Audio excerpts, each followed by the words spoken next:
ஓம் சரவண பவ. பாலும் தெளிதேனும் பாகும் பருப்பும் இவை நாளும் கலந்துனக்கு நான் தருவேன். கோலம் செய் துங்க கரிமுகத்து தூமணியே நீ எனக்கு சங்கத்தமிழ் மூன்றும் தா. நெக்சர் அன்பர்கள் அனைவருக்கும் ஆத்திய சொர்ணலக்ஷ்மி ஆத்ம வணக்கங்கள். இந்த பதிவு மிக சிறப்பான பதிவு அப்படின்னு சொல்லலாம். 2026 இந்த வருடம் எப்படி இருக்க போகுது என்பதை பார்க்கவிருக்கிறோம். அனைவருக்கும் உலங்கணிந்த ஆங்கில புத்தாண்டு நல்வாழ்த்துக்கள். இந்த வருடம் பார்த்தீங்கன்னா கன்னி லக்னத்தில் உதகமாகி சந்திரன் ரோகிணியில் பயணிக்கவிருக்கிறார். இந்த வருடம் 12 ராசிக்கும் என்ன மாதிரியான சாதக பாதக பலன்கள் நடைபெறவிருக்கு என்பதை பார்க்குறோம். அது மட்டும் இல்லாமல் இந்த வருடம் பொது பலன் பார்த்தீங்கன்னா இந்த வருடம் மட்டும் இல்லை, தமிழ் வருடம் பிறக்கக்கூடிய பராப வருடமும் கொஞ்சம் சுமாரான வருடமாக இருக்குது. இயற்கை பேரிடர்கள், அதே போல் சீற்றங்கள், பஞ்சபூதங்கள் ஒரு அப்ஸ் அண்ட் டவுன்ஸாக அவங்க சரியாக இயங்காத நிலை. ஏன்னா எப்போ மழை வரும் எப்போ வெயில் அடிக்கும்னு தெரியாது. இந்த டிசம்பர் எண்ட்லேருந்தே ஜனவரி ஸ்டார்டிங்லேருந்தே நம்மளுக்கு ஒரே அரசியல் பரபரப்பு காணப்படும் சொல்லலாம். அரசியலில் ஒரு நல்ல ஒரு காரசாரமான விவாதங்கள். ஏன்னா எலெக்ஷன் டைம் ரொம்ப எந்த கட்சி ஜெயிக்கும், பழமை வாய்ந்த கட்சிகள் பலம் குறைவதும் புதிய கட்சிகள் பலம் பெருகுவதும் அதிகரித்து காணப்படும். கூட்டணி கட்சிகள் யார் எப்போ யாரோட கூட்டணி சேருவாங்க, இங்கே மட்டும் இல்லை உலகளாவிய அளவில் அரசியலில் மிகப்பெரிய மாற்றங்கள்லாம் ஏற்படும். ஏன்னா ராகு கும்பத்திலும் கேது சிம்மத்திலும் இருக்கும் பொழுது அரசியல் துறை சார்ந்த தலைவர்கள் அவங்களுடைய ஆரோக்கியம், ஆயுள், அவங்க பர்சனல் சம்மந்தப்பட்ட விஷயங்களில் ரொம்ப கவனமாக ஒவ்வொரு செயலையும் அவேராக இருக்கணும். அவர்கள் பேருக்கு களங்கம் ஏற்படுற வகையில் ரொம்ப செயல்கள்லாம் ஏற்படும். நம்ம இதுக்கு முன்னாடியே நிறைய இந்த பிரளய ராசின்னு சொல்லக்கூடிய கடகத்தில் இப்போ அடுத்து குரு டிரான்சிட் ஆவார். கேது அங்கே போய் எண்டில் சேருவார்.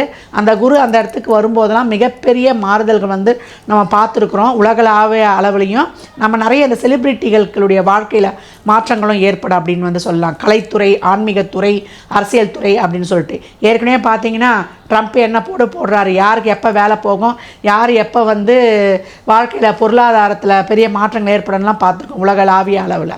அதனால் இப்போ வரக்கூடிய நாட்களில் அடுத்த ராகுக்கு எதுவும் டிரான்சிட் நம்மளுக்கு மகரத்துக்கும் கடகத்துக்கும் போக இருப்பதனாலையும் வறட்சி, அதே போல் நிறைய ஒரு உடல் நல குறைபாடு, புது புது மருந்துகள்லாம் கண்டுபிடிப்பாங்க. ஆனால் நோய்கள் நிறைய வரக்கூடிய காலகட்டமாக இருக்குது. நம்ம எல்லாத்துலேயுமே கவனமாக இருக்கணும். தொழிலாளர்கள் புரட்சி செய்வதும், முதலாளிகளுடைய கை ஓங்குவது, அதே போல் மக்கள் எல்லாத்துக்குமே ஒரு திண்டாட்டம் ஏற்படக்கூடியது, விலைவாசிகள் அதிகரிப்பது, இதெல்லாமே காணப்படும். உற்பத்தி சார்ந்த துறையெல்லாம் இப்போ ரொம்ப டெவலப் ஆகும். ஏற்றுமதி இறக்குமதி துறையெல்லாம் ரொம்ப சிறப்பாக இருக்கும். விவசாயம் ரொம்ப செழிக்கணும்லாம். விவசாயத்துக்கு நம்மெல்லாம் ரொம்ப ஆதரவு கரம் நீட்டணும். ஏன்னா விவசாயம் செழித்தால் தான் அனைத்து துறையுமே சிறக்கும்.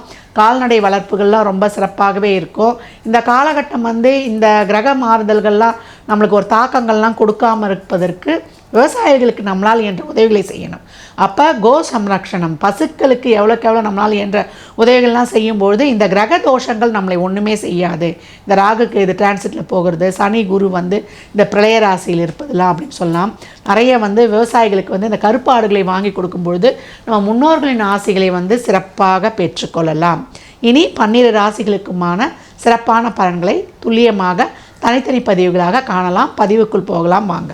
மீன ராசி மீன லக்னத்திற்கான பலன்களை காணவிருக்கிறோம். இந்த 26 மீனம் 7 சனியில் ஜென்ம சனியை கடந்து கொண்டிருக்குது. ரொம்ப வாழ்க்கையில் இதுவரைக்கும் நாங்கள் அனுபவிக்காத பிரச்சனைகள், இக்கட்டுகள், பேரிடர்கள், சோதனைகள், வேதனைகளை சந்தித்து கொண்டிருக்கிறோம். சனி டேக் பண்ணிட்டாரு. கர்மக்காரகன் டேக் பண்ணால் கர்மாவை அனுபவிக்க வேண்டிய நேரம்.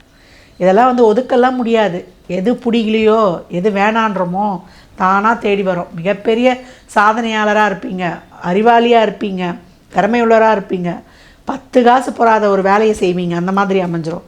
தொழிலில் பிரச்சனை, கடன் பிரச்சனை, உடல் ஆரோக்கியத்தில் பிரச்சனை, உறவுகளில் பிரச்சனை, ஒரு வேலையும் செய்ய முடியல, போய் உழைச்சிட்டு வர உழைப்பு விழலுக்கெடுத்த நீராக போகுது, எதுலேயுமே ஒரு முன்னேற்றம் இல்லை அப்படின்னு கதறிக்கொண்டிருக்கிற மீனத்திற்கு ஜூன் 2க்கு அப்புறம் டேக் ஆஃப் அப்படின்னு சொல்லலாம். அப்படி ஒரு அபிவிருதமான ஒரு வளர்ச்சியை காணப்போகுது. ஏன்னா இது வரைக்கும் ஜென்மத்திலிருந்து சனி அவங்கள நடக்க முடியல. தலையில் பெரிய வெயிட் இருந்தால் நம்ம நடக்க முடியுமா? ஏற்கனவே ராகுக்கு இது விலகியதே அவங்களுக்கு இறைவன் பார்த்த மிகப்பெரிய நன்கொடைன்னு சொல்லலாம். நிறைய பேருடைய போட்டி, பொறாமை, பொச்சரிப்பு, வைத்தறிச்சல் தெரியல உங்களுக்கு. கண் திருஷ்டியில் யமுனம் ஆளவே முடியாது. அப்படி கண் திருஷ்டியாலேயே வாழ்க்கையில் கீழ்த்தட்டு நிலைக்கு போனது மீனம் அப்படின்னு சொல்லலாம். நிறைய எதிரிகளை கூடயே இருக்கிறான்னு சொல்லலாம். கூட இருக்கவனே வயிற்றுச்சல் போடுமா. அப்படி எல்லா இடங்களிலும் பலவித இன்னல்களையும் இக்கட்டுகளையும் சந்தித்த மீனத்திற்கு இந்த வருடம் உங்களுக்கு முகப்பொழிவே இல்லை, முகம்லாம் அப்படியே கருக்குலைந்து போயிடுச்சு அப்படின்னு வந்து சொல்லலாம். அதனால் கோயிலில் தீர்த்தம் வாங்கிட்டு வந்து அந்த முகத்தை வந்து கழுவுவது ரொம்ப சிறப்பு. இந்த காலகட்டம் மீனம் வந்து திருநறையூர் நாச்சியார் கோயிலில் இருக்கக்கூடிய நம்ம கல்கருணை வழிபட்டு வரும்பொழுது அங்கே இருக்கக்கூடிய மாந்தி சனீஸ்வரன் குடும்பத்தோடு இருப்பார். அதை போய் வழிபட்டு வரும்பொழுது அனைத்து விதமான கிரக தோஷங்களும் போகும்.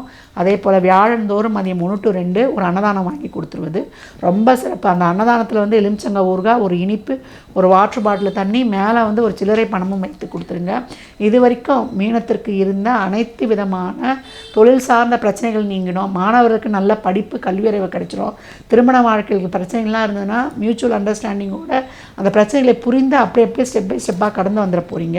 நல்லா வந்து ஒரு கடன் இருந்தால் கடன் சார்ந்த பிரச்சனைகள் தீர்வது, குழந்தை பிறப்பு இல்லைன்றவங்களுக்கு குழந்தை பாக்கியங்கள் கிடைப்பது, இது வரைக்கும் வந்து ஒரு பதவி ப்ரமோஷனு, ஒரு இடமாற்றமாக கேட்குறோம், ஒரு ஊரில் நான் ஒரு ஊரில் இருக்கிறோம், இல்லை ஒரு வெளியூருக்கு வேலைக்கு போகிறோமா, அங்கே போய் ஒரு 10 ரூபா சம்பாதிச்சா வீட்டில் இருக்க கடனை அடைக்கலான்றாங்க, தாராளமாக இப்போ கிடைக்கும். இந்த போயிடலாம் அப்படின்னு சொல்லலாம். வெளிநாட்டுக்கு போகக்கூடிய வாய்ப்பு ரொம்ப அருமையாகவே இருக்குது. பாஸ்போர்ட் விசா இளைஞர்களுக்கெலாம் இருந்தால் அதெல்லாம் அந்த சிக்கல்கள்லாம் நீங்கி இப்போ வந்து கிடைப்பது.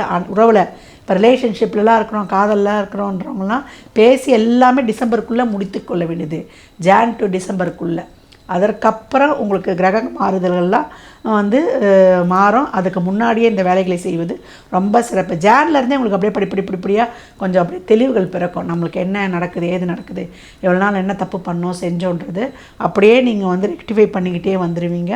அடுத்து உங்கள் ராசி அதிபதி பூர்வ புண்ணிய ஸ்தானத்தில் உச்சமாக இருப்பாருங்க. அங்கே பிடிக்க உங்களுக்கு வந்து ஒரு ஸ்டார்ட் அப்பு அப்படின்னு வந்து சொல்லலாம்.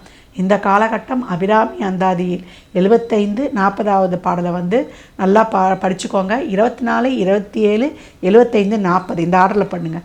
உங்களுக்கு இருக்க அந்த ஸ்ட்ரெஸ்ஸு, பெண்கள்லாம் நிறைய ஸ்ட்ரெஸ்ஸு, அம்மா எங்களுக்கு என்ன பண்ணுறதுனே தெரிலம்மா, ஒரே குழப்பம், எங்களுக்கு ஒரு பயம், அச்சம், கலக்கம், எங்கே போனாலுமே வந்து ஒரு தடை தாமதமாக இருக்குது, எதையும் செய்ய முடியல, ஏதாவது ஒரு வகையில் தடை ஏற்படுறது, ஒரே வந்து ஒரு வாக்குவாதம், எதுவுமே வந்து ஒரு முழுமை பெறாத நிலை, உழைப்பு வந்து வீணாக போகுது அப்படின்னு கலங்கி கொண்டிருந்தவர்கள், எந்த ஒரு செயலியும் செய்ய முடியாமல் இருந்தவங்களுக்கெல்லாம் ஒரு வழியே தெரியல, ஒரு இருட்டில் போய்கிட்டு இருக்கிறவங்களுக்கெல்லாம் குரு வந்து ஒரு ஒளியை பாய்ச்ச போகிறார்னு சொல்லலாம். அப்படி வந்து ஒரு அருமையான ஒளியை பாய்ச்சி உங்களுக்கு வழி இதான், இங்கே கல், இங்கே மண், இங்கே முள் இதெல்லாம் இருக்குது, இப்படி பார்த்து போன்னு சொல்ல போகிறாரு. நீங்கள் அப்படியே அந்த வெயிட்டோடு அப்படியே தள்ளாடி அப்படியே போய் இந்த முயல் ஆமை கதை இருக்குது இல்லையா, அந்த முயலாமை நீங்கி உங்கள் முயற்சிகள் பயிற்சியாகி மகிழ்ச்சியை தரக்கூடிய ஒரு அருமையான வருடம் 26 அப்படின்னு வந்து சொல்லலாம். 7.5 சனியில் சாதித்தவர்கள் நிறைய பேர் வரலாற்றை பின்னோக்கி பாருங்கள். மீன ராசி லக்னத்திற்கு நல்வாழ்த்துக்களை தெரிவித்துக் கொள்கிறேன்.